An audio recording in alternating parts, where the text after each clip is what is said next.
is strangely obsessed with refighting his old wars. He does it in books, in movies, and in personal stories that begin with, "I remember when." Here at this small airfield in New York State, he does it by expensive make-believe.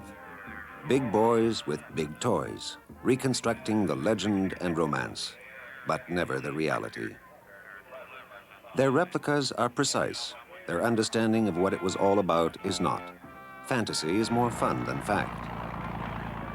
In the minds of these latter-day aces, World War I was a time of chivalry, of champagne toasts before the dawn patrol, of scarves flying in the wind, of gallantry to the vanquished enemy. But far in the shadows of a pleasant afternoon at war are the ghosts of the men who knew otherwise, men who knew the bitter, bloody reality.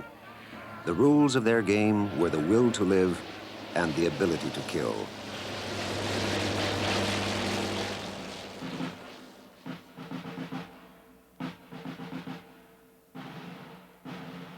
Men like Manock, Bishop, Rickenbacker, Fonck, Manfred von Richthofen, the Red Baron, the most deadly fighter of the skies.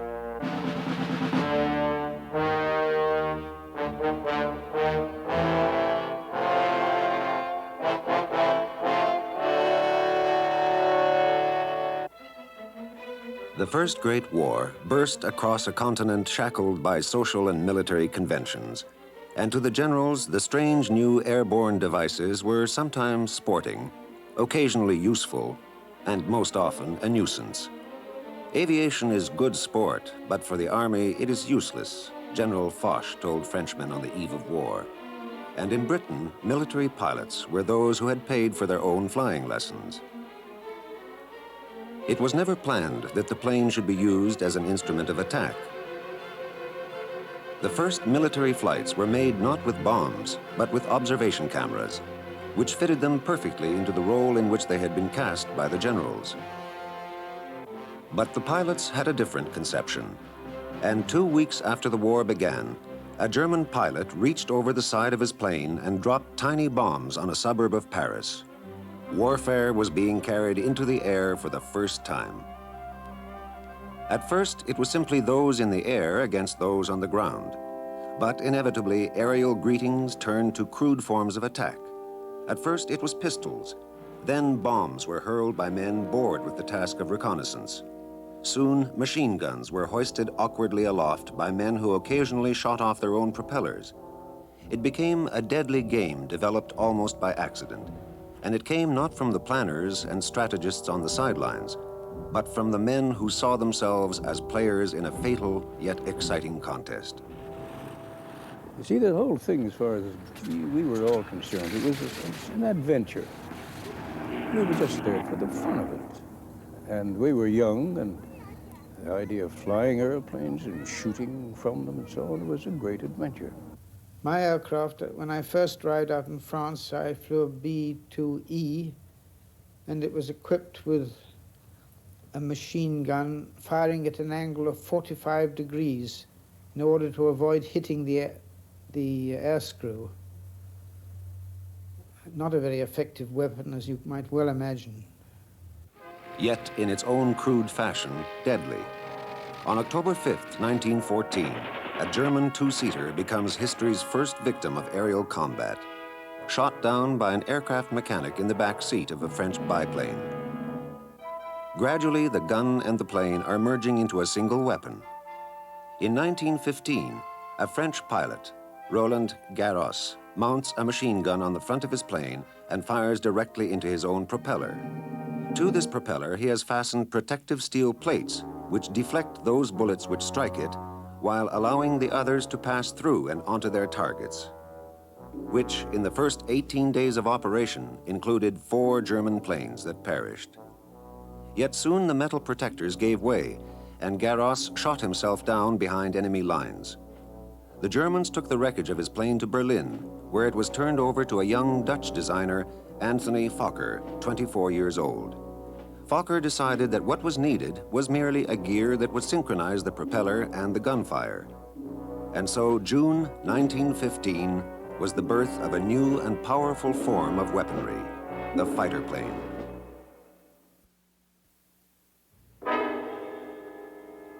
Today, they are museum pieces. But when von Richthofen faced these British planes, the Sopwith Camel and the Sopwith Pup were the ultimate in a kind of warfare beyond the imagination of those who had come before. Like the SE-5A, they could soar more than 2 miles above the Earth and attack at over 100 miles an hour. The Nieuport, the deadly and much imitated French biplane. The Fokker, which was to evolve into the basic weapon of the famous flying circus. Today, the old planes seem almost too flimsy to be menacing. Yet in the memories of the old pilots, there lingers an aura of a deadly craftsmanship. I want to say one thing explaining about World War I aircraft. As you can see, it is not a crate. I don't know where the word originated from. It was not put together with baling wire and orange crates and covered with canvas. No, we used the finest of Irish linen, and I believe our opposite numbers had access to linen of the same quality. Engines made the great difference in flying. The Wrights didn't fly until they had modified an automobile engine which would give them the power they wished, the revolutions they wished, for the weight value factor. And as fast as we could design aircraft for certain work, we had to be quicker to design engines to do the work for us. The men who flew them came to be known as aces, a new breed, masters of an evolving technology which carried them into a freedom and glory unknown to the men in the mud and the trenches far below. Men like Edward Manock, the greatest British ace, who shot down 73 German planes. A savage fighter who disliked publicity, Manock took satisfaction in riddling a downed foe until plane and pilot were obliterated. Billy Bishop, the Canadian who fought with the British. Second only to Manock in victories, he would often spend most of the daylight hours in the air. In one 25-day period, he shot down 12 German planes. Albert Ball, who before dying at the age of 20, had shot down 44 planes. Solitary and intense, his spare time was spent locked away studying tactics while the other pilots were celebrating. And Georges Guynemer, the French pilot whose daring and recklessness in the air was matched by his cool arrogance on the ground. After having shot down 54 planes, he left on a flight from which no trace of either him or his plane was ever found. He was 22 years old.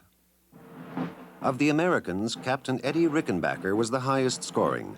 A combination of daredevil and businessman, he had already set a world speed record for automobiles, 134 miles an hour, faster than the best of the fighter planes he was to fly in the war.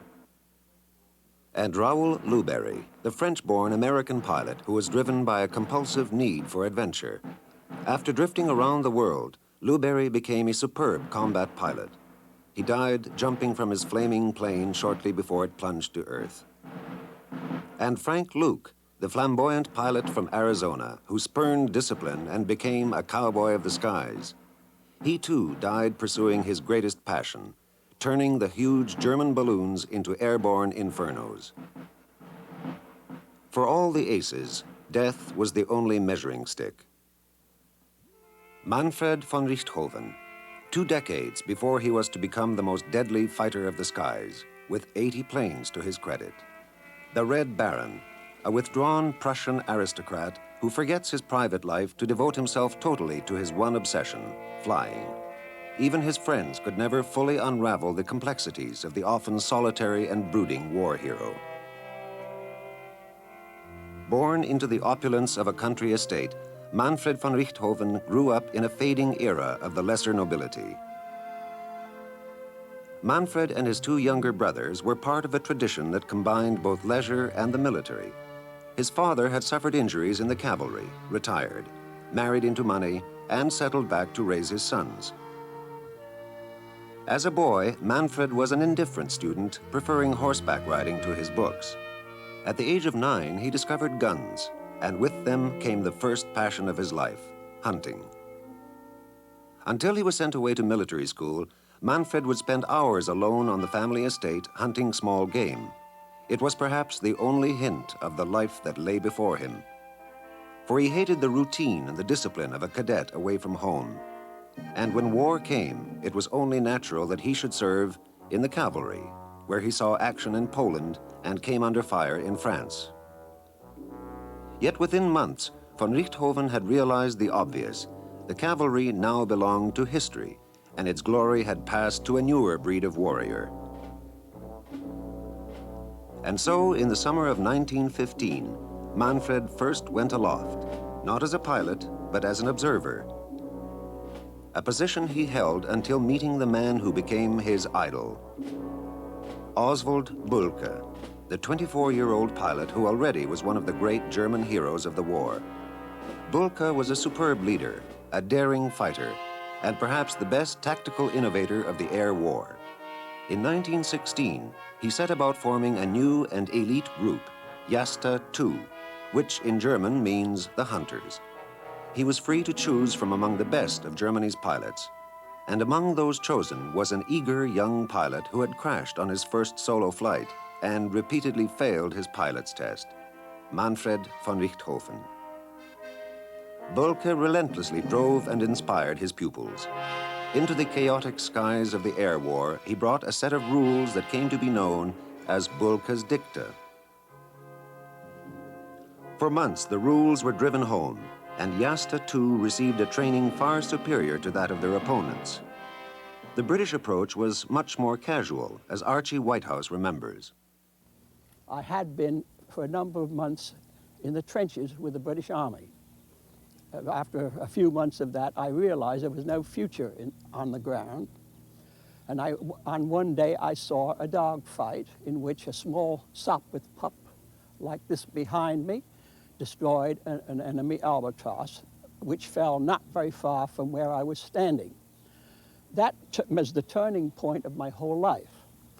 The Royal Flying Corps are asking for volunteer machine gunners to transfer to the Royal Flying Corps to become gunners on their two-seater fighters. And one Saturday morning, I arrived on this strange area of hangars and aircraft and people in different uniforms, just in time to see a Sopwith pup pull its wings off while stunting and auger into the ground right in front of the hangar to which I was proceeding. But that didn't put me off at all. So I got into the front of this pusher-type machine, which was like getting into the front end of a bathtub, and was given a gun, flown around the aerodrome, taken off the ground for the first time in my life, and told to fire at a target below. The target was 3 discarded aircraft wings, and I was supposed to have put 47 rounds into it. And within another hour, I had shot down my first enemy aircraft. This all within 6 hours after leaving the trenches. In the fall of 1916, Manfred von Richthofen mailed a letter home. "Dear Mama," he wrote, "I have brought down my 3rd Britisher. One's heart beats a little faster when the adversary, whose face one has just seen, goes down enveloped in flames. Von Richthofen is beginning the deadliest phase of his life. Yet of his first victories, most are easy, lumbering observer planes. But the rules and the training of Oswald Bulke are having their effect. The British are hard-pressed in the air, and the Hunters of Jasta II are among the best pilots of the war." But suddenly, it all seems to end. Bulke's plane collides with that of one of his own men. They watch in horror as Germany's greatest ace plummets to the earth. Von Richthofen writes that the funeral was fit for a reigning prince. Yet even before it is held, the grieving pilots of Jasta II set out on a frenzied search for revenge. "They have become mad dogs," says one British report. On the morning of his idol's funeral, von Richthofen alone goes aloft. While the others are preparing for the ceremony, he seeks out a British plane and shoots it down. At the funeral is a wreath which was dropped by the British pilots. It reads, "To the memory of Captain Bulke, our brave and chivalrous foe." For von Richthofen, the death of his teacher and hero is an ending and a beginning. He plans tactics and missions while his men are socializing. And on the wall of his room in the family estate, his mother now mounted a different kind of trophy, the serial numbers that he cut from the enemy planes he had shot down. Hans van der Osten, now the last surviving pilot from von Richthofen's small circle of friends. As a young man, van der Osten and the Red Baron flew together during the deciding battles of 1917.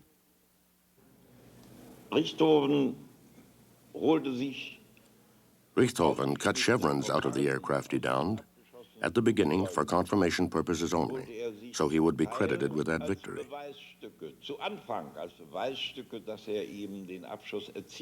Later, he did start a collection and decorated his quarters at the front with these trophies, if one may call them that. Only much later, a museum was created with these pieces, as well as anything else that might have been connected with Richthofen.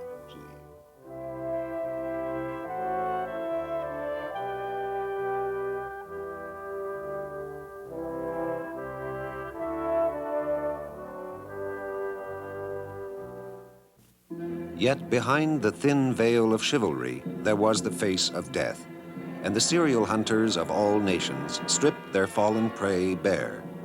The quest for trophies has left a legacy of museum pieces like these, the personal collection of a single British ace, Major James McCudden. They remain today as quietly savage memories of an era that is increasingly shrouded in half-truth.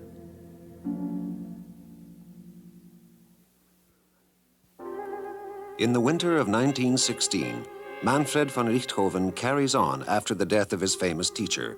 He evolves his own set of rules based on the teachings of Bulke, which soon leads him to his greatest air victory of the war. In late November, he shoots down Major Lance Hawker, Britain's best fighter pilot. It's a severe loss to the British, and the German High Command suddenly takes note of the serious-minded young pilot with 11 victories. And in a war where heroes are needed for the morale of the home front, the process of creating a legend is begun by the information department of the German General Staff. Von Richthofen responds almost instinctively. After his 14th victory, his Albatross takes to the air as a bright scarlet challenge to the guns of his enemy. Das war zuerst wohl das Abschreckungsmanöver. Und zweitens, first, it was to scare the enemy. Second, it was psychological warfare. But it was mainly his confidence of his absolute supremacy. For this reason, he had his plane painted red, and in part, those of his squadron, so that the squadron in the air was at all times recognizable as the Richthofen squadron. Sodass das Geschwader jederzeit als Richthofen-Geschwader in der Luft zu erkennen war. In World War I, a dogfight consisted mainly of between 60 and 100 planes milling around at the same level, fighting, colliding, and making the best of their opportunities to get out of it. I was in several dogfights, and in fact I instituted one once. And there's nothing quite as frightening anywhere in the world. And you must understand that a dogfight as such could only be fought and flown by aircraft of this type, of this speed, and the maneuverability of these airplanes of that day. You couldn't have a dogfight today with planes that are flying 600 miles an hour because you'd be taking 7 miles to make a turn, whereas we were making complete 360-degree turns within only less than 100 yards.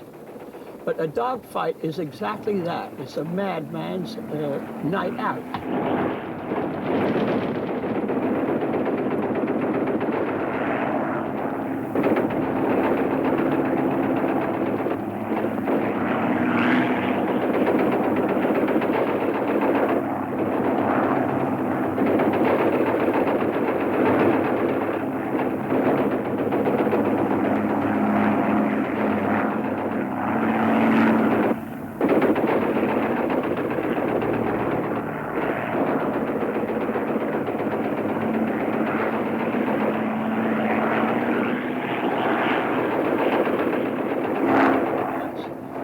goes on for what seems 2 hours. Actually, it's anything up to 5 to 8 to 10 minutes, but that is plenty long enough. And a dogfight was one of the worst things we dreaded, although at the time you're doing it, or instances where you're actually reveling in it, until you see someone go down, or someone's wheels passing close enough over your head so that you can read the Dunlop sign on the tire. Their aircraft were always better, I think, than ours. They were more maneuverable. Their guns were better placed in the fighters, except we had more aircraft than they had. We were able to cover more ground more often than they were, patrol more often than they were. Yet in the first week of 1917, von Richthofen finds himself facing the new Sopwith planes.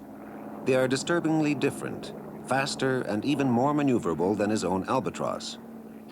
This small, chunky-looking machine destroyed 1,634 enemy aircraft. It was a devil to fly if you were heavy-handed. It was a beauty to fly if you knew how to handle it. Nothing in the world could stop you with the Sopwith Camel. Nothing except a flyer like von Richthofen. In just over a year, he downed 7 of the Sopwith Camels. It was a time of great glory, for in January of 1917, he won Germany's highest honor, the Pour le Mérite, known as the Blue Max. It was a medal he had long sought, and even in battle, it was to hang proudly from his neck. Manfred von Richthofen hat seine Erfolge in der Luft nur Manfred von Richthofen achieved his successes in the air not for himself. He always felt he was doing his duty for his country. He was never interested in great personal honors.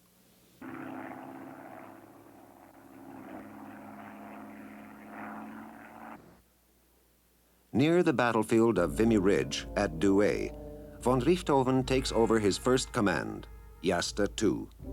He is now living under the light of unceasing hero worship.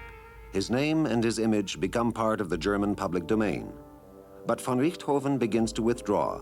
More than ever, he spends most of his spare hours alone or wild pig hunting all night in sub-freezing weather.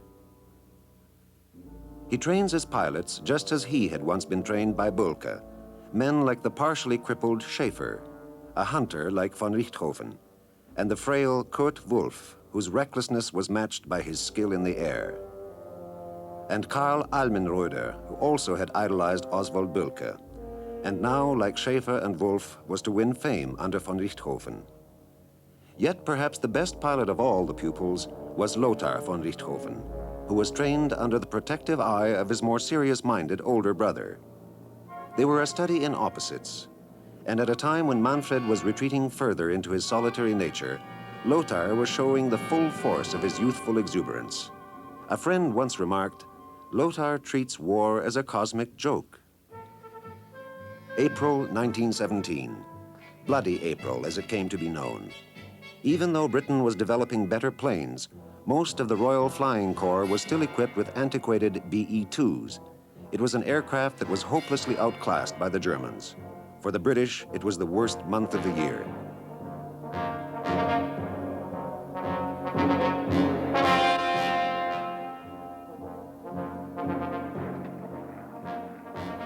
He had better aircraft than we had. We were trying to fight back with a thing like called the BE-2C, which was a little biplane with 2 people, pilot and observer, and the observer had the gun. Well, the pilot had a gun too, shooting through the nose, but, well, all Richthofen had to do was to come up underneath there, which he did time and time again. His pilots, they could shoot those things down half a dozen a day if they wanted to, you see? Well, when you've got that kind of sitting ducks, you might say, it's not hard to run up a score. Well, some of the fighter squadrons used to lose 100% of their flying personnel in about 4 months. That's shocking, really. In my squadron, in observation squadron, our casualties were not so high, but during the 10 months I was with the squadron, we lost about 150% of our flying personnel. And an awful lot of young lads were shot down within a few weeks of arriving in France, largely because they hadn't gained enough experience to know what to do in the case of attack by hostile aircraft. But it was fatal to be caught by a fighting aircraft if you were diving for your own home lines. It gave the fighter pilot such an easy shot, dead straight line. I've seen too many youngsters. I talk about youngsters, I was only the age of 19, but inexperienced pilots making the mistake of diving for home and being caught and shot down quickly by a fighting aircraft. In the first week of bloody April, a new British plane appears on the Western Front, the Bristol fighter. 6 of them fly out of the mist over France, unknowingly followed by von Richthofen and Jasta II. In one quick engagement, 4 of the new British planes are shot down, 2 by von Richthofen himself. Some of the enemy pilots are beginning to call him the Red Devil. We used to escort effigies, as we call them, over the lines doing reconnaissance work and photography. And they were vulnerable, you see, under those circumstances. And here were these Hun fighters, a great mob of them milling around us, and none of them would come in and break us up. Well, Richthofen in these red albatross, he climbed over top of us and dove right through the formation.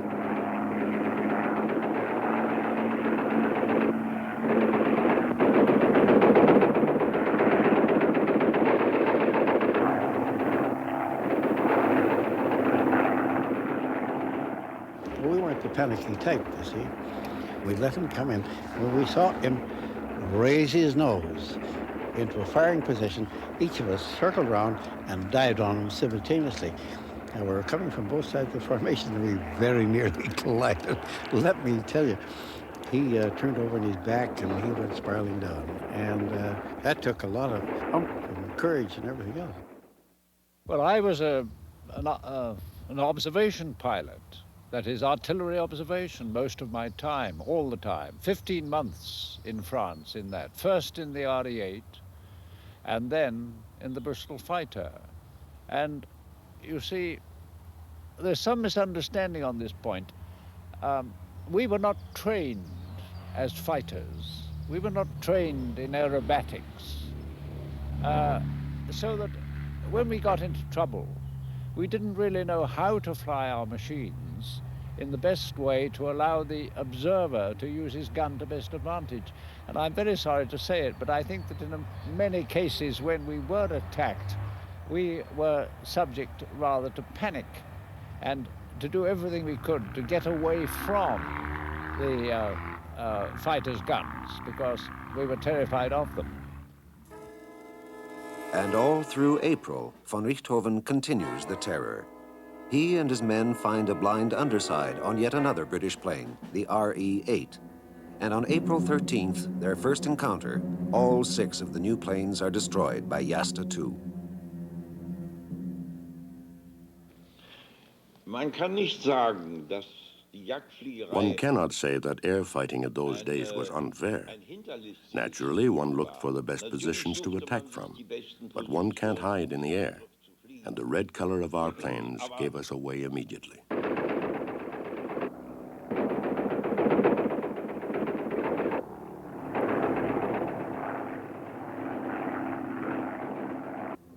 April 29th, 4 victories in the same day. For von Richthofen, war in the air has become a matter of precise and surgical technique. For the British, von Richthofen is now a menace that must be stopped. They decide to bomb his squadron at night. We could only do night bombing in moonlight. It might be cloudy, but the effect of the moon would be that you could see the ground, and so you could follow your course. So picture taking off with 12 small bombs underneath. So here we were, untrained bombers, no bomb sight, no mechanical aid, groping our way, if you like, and we guess where we should release the bombs, and then with, say, 12 bombs up, you pull the lever 12 times, so that by the time you had released the 12, you were quite some distance further on. The night bombing causes little damage and has no effect. To the British, von Richthofen is now known as the Bloody Red Baron. At the end of April, he received word that the Kaiser wants to see him. For the moment, he must leave his natural surroundings and play out his role as national hero. He turns the command of Jasta II over to his brother, Lothar. And 1 week later, Lothar scores his biggest victory of the war. He shoots down Captain Albert Ball, one of the youngest and best of the British pilots. There is a strange similarity in the temperaments and personalities of Albert Ball and the Red Baron. Both are reserved, yet daring, and both are to die amid oddly conflicting claims for the credit of their death. A machine gun crew on the ground demands recognition for Ball's death, but official credit goes to Lothar, who remembers nothing as his plane crashes while he fights to stay conscious. As Lothar recovers from his wounds, Manfred sets grimly about the business of being an official hero. The crowds exhaust him, and the adulation that he has always wanted now seems oddly tedious. On his 25th and last birthday, he is introduced to the Kaiser and finds him a bore. He is hosted by Hindenburg and finds him also to be a bore. Public relations does not emerge as his most natural ability. It is only to the Empress that he seems to accord any genuine signs of liking. Von Richthofen returns to the front virtually enshrined as a legend. When his men meet him, they are informed that at the age of 25, he is now in command of a large new fighting unit, a Jagdgeschwader. With the deadly humor of warfare, this unit is soon known as the Flying Circus.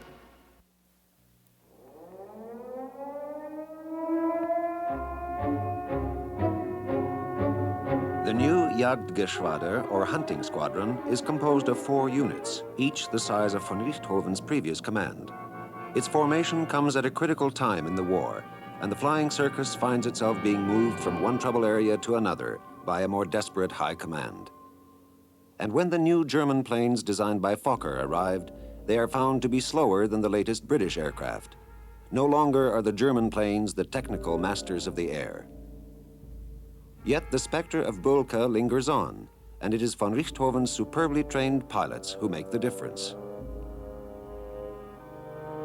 In her last and bleakest year of the war, Germany found in the Flying Circus a daring, almost romantic group of heroes whose average age was 23.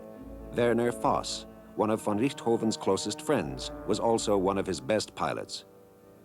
And another ambitious young pilot showed a certain tactical brilliance, Hermann Göring.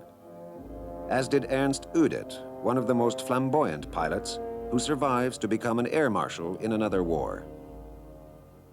Ja, beobachtete die Leute während des Luftkampfes.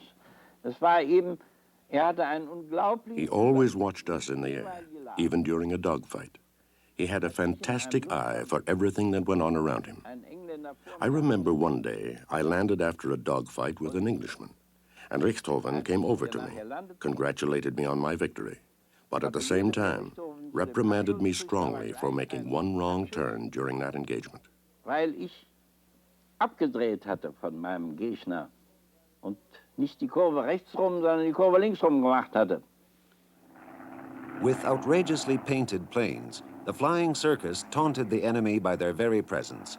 No other unit would dare go into battle with stripes and polka dots. The Richtofens were not all the same color. They had reds and blues and yellows, because I remember seeing him and his brother Lothar over Cambrai one day, and Lothar had a yellow one. But that's why they called it a circus, because it was all different colors. They didn't allow us to paint ours up. You painted your aircraft according to the regulations of the Royal Air Force, which was a kind of a dark greenish gray. The main base of von Richthofen's Flying Circus during the last months of 1917 was the old chateau near the Belgian town of Marke. It was from here that their fame and their notoriety spread first to their opponents and then to the world. All that remains are the few scattered airplane parts on the chateau steps, where once von Richthofen sat while recuperating from a nearly fatal head injury suffered in July of 1917. It was a wound that was to thrust even more feelings of doom into his mind. For even as the German press is engaged in a futile attempt to create a romance with Katie Ottersdorf, his nurse, von Richthofen begins to worry about his men, about Lothar, about himself, and about Germany. Outwardly, the heroism continues. The Kaiser himself comes to Marke and proclaims that von Richthofen alone is worth 3 infantry divisions.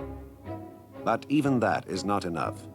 The British are pressing hard, and America has entered the war bringing the full might of her industry with her.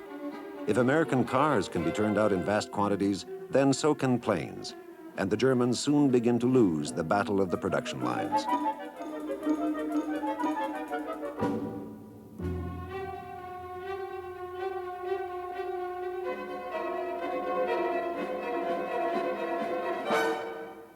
At Marke, von Richthofen returns to duty, shoots down 4 planes, and finds that the dizzy spells from his wound still overcome him in the air. He goes home for several weeks of recovery and solitary game hunting. He returns outwardly confident, but inwardly more haunted than ever by images of his own fate. It is a fate that befalls those around him as the British planes begin to pick his friends from out of the skies. Wiegand falls, and then Almenröder is shot down by a Canadian pilot. And Kurt Wolff, perhaps his closest friend and competitor, dies in the flaming wreck of the personal plane he had borrowed from von Richthofen. And then it is another close friend who dies, Werner Voss, the teenage ace, who alone dives into a maelstrom of British planes led by Captain James McCudden, who later wrote, "As long as I live, I shall never forget my admiration of that German pilot who single-handed fought 7 of us for 10 minutes. He was the bravest German airman it has been my privilege to fight." McCudden's squadron trapped Voss just after he shot down his 48th victim. The young pilot twisted and dove to avoid the 7 attackers. Other German fighters approached but were driven off. And finally, a burst of machine gun fire fatally wounded Voss, whose plane drifted, then stalled, and plunged to earth. With the death of Voss, von Richthofen is more than ever the unchallenged ace. And in the quietness of his family home, a line of tiny silver cups lengthens. They are engraved trophies that von Richthofen, with a Prussian sense of style, awards himself after every victory.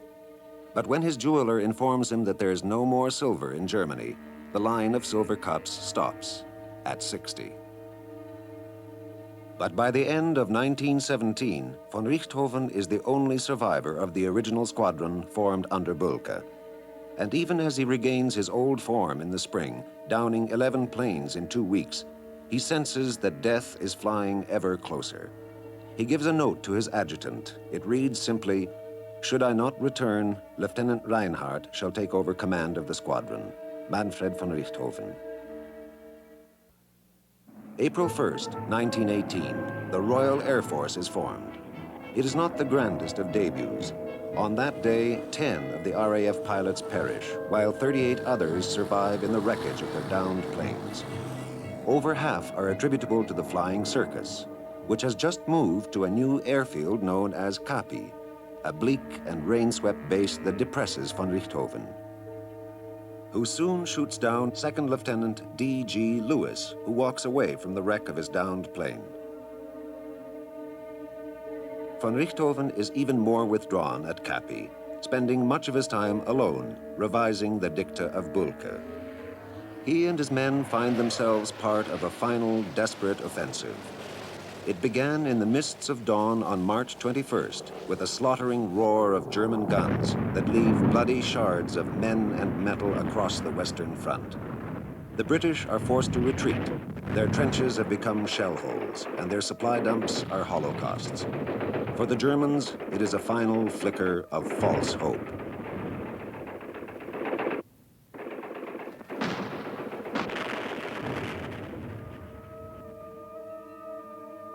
April 21st, 1918.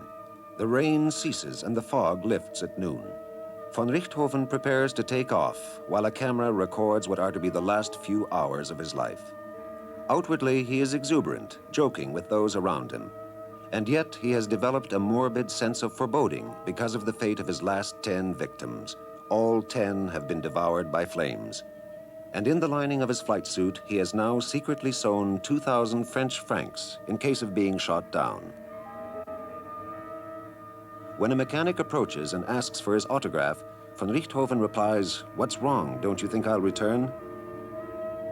And then he leaves on a flight that is still shrouded in mystery.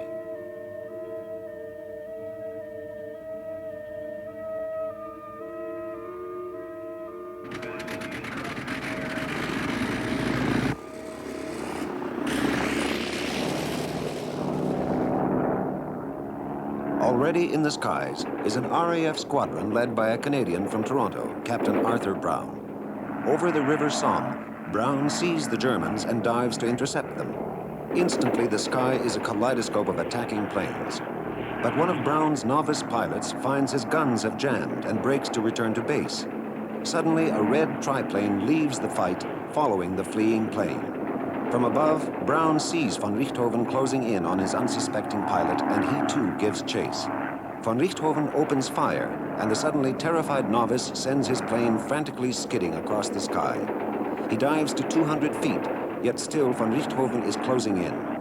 But behind the Red Baron is the Canadian, who maneuvers for position. The hunter is hunted. Planes roar toward a low ridge. Brown opens fire and is sure he sees the pilot in the red triplane slump forward. But other gunfire is heard. It comes from the Australian machine gunners on the low ridge below the faltering triplane. The Australians have laced the air with bullets, and they too are sure that they have found their mark. Pieces fly off the swerving plane, which careens toward Earth.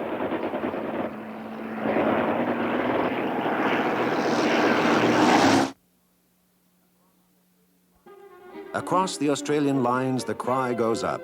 The Red Baron is dead. And within half an hour, his plane lies stripped like the skeletal remains of a beast picked bare by scavengers. The trophy hunter has himself become a trophy. And historians begin sorting out the controversy over his death. 25 years of research, I have come to the conclusion that he was shot down from the ground. But for the Canadian pilots, there is a different version. Richthofen had been heading up a formation fight, maybe 7,000 or 8,000 feet high. And these camels, in which Brown and Wapme were part of the attacking force, well, then Richthofen had been hit by somebody up there, you see, in this fight. And he started to come down. Brown saw him and started after him, see. He wasn't chasing Wapme or anything of that sort. He was trying to get the hell out of there and go and land someplace. And Wap got in the way. He wasn't shooting at him. Well, he was trying to land it. Yeah. And then Brown gave him a burst and finished it. And the Aussies were sitting on the banks right there, and they were firing away, but they never hit anything from machine guns on the banks that far away and aircraft going through. And they claimed that they'd shot him down, you see. It's all nonsense. While an Australian eyewitness recalls differently. On the 21st of April 1918, I was a signaller in the 29th Battery, 1st AIF. Was mending telephone lines on the top of Christopher Hill, right near the Healy chimney stack. Looking up, we could see that 3 planes had broken away from the formation we were fighting. When they came right down near the ground, within about 50 feet of the ground, the last plane, that was piloted by Captain Brown, flew away to the right. And the other 2 planes, they carried on down the gully past us. There was a hill right in front of them. So the front plane, piloted by Lieutenant May, turned to its right, and the Baron, he turned to his left and was lost for our sight.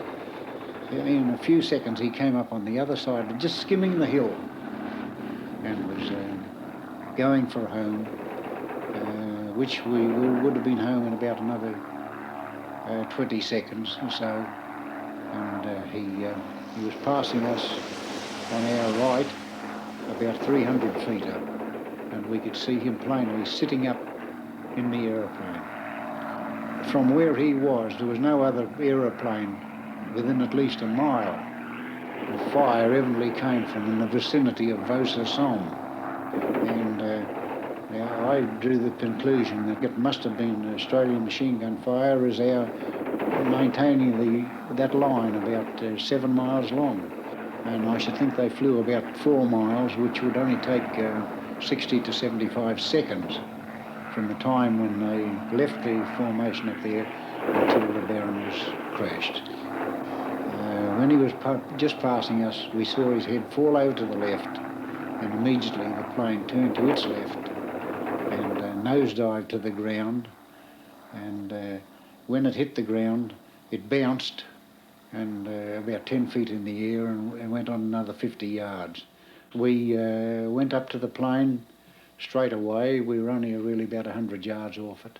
And when we got up there, we didn't go right exactly to it until some of the others came.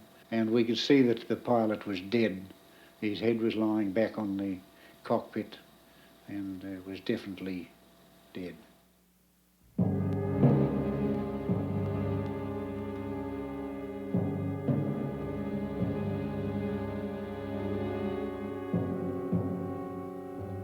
Burt Angles, where the quiet cemetery has changed little from the Monday morning in April 1918, when Manfred von Richthofen, an enemy in life, became a brother in death, and was buried by the British with the full military honors of a waning age of chivalry.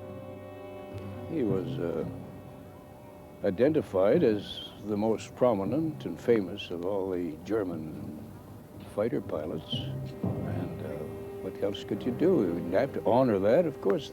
I was quite sure that if any of our famous pilots had been knocked down on their side, they would have been accorded the same honors.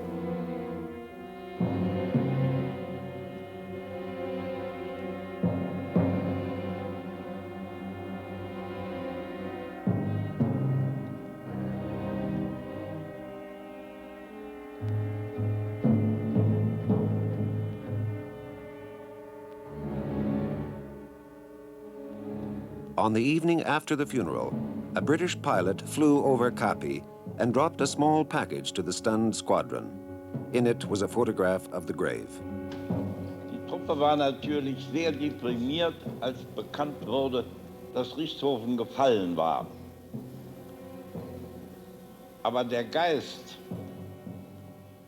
Naturally, the squadron was very depressed when we found out that Richthofen had fallen in action. However, the spirit of the squadron did not suffer, and the myth created by the name Richthofen was carried through to the end of the war. Der weitergewirkt hat bis zum Kriegsende. As von Richthofen had requested, command of the unit is turned over to Wilhelm Reinhardt, who dies a few weeks later while testing a new plane. Then it is the turn of the man who is to become a legend of a different kind, Hermann Göring, who leads the squadron for the last few weeks of the war.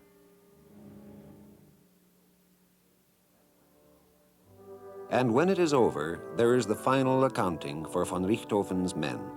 6 of them have been captured, 32 have been wounded, and 56, including von Richthofen, have perished. And yet on the other side, the toll was far greater, for the flying circus had shot down 644 Allied planes. From the neatly silent graves that mask the remembrance of men fighting for their survival has come a different kind of legacy. Wittmund, Germany, the home of the von Richthofen wing of the West German Air Force. And once a year, the old pilots who flew the canvas-covered planes in the days of the Red Baron are invited to gather among the latest of the computerized supersonic jets. For some, there is a fascination with the coldly swift instruments of war, unimaginable in their times. And for others, there are perhaps just memories.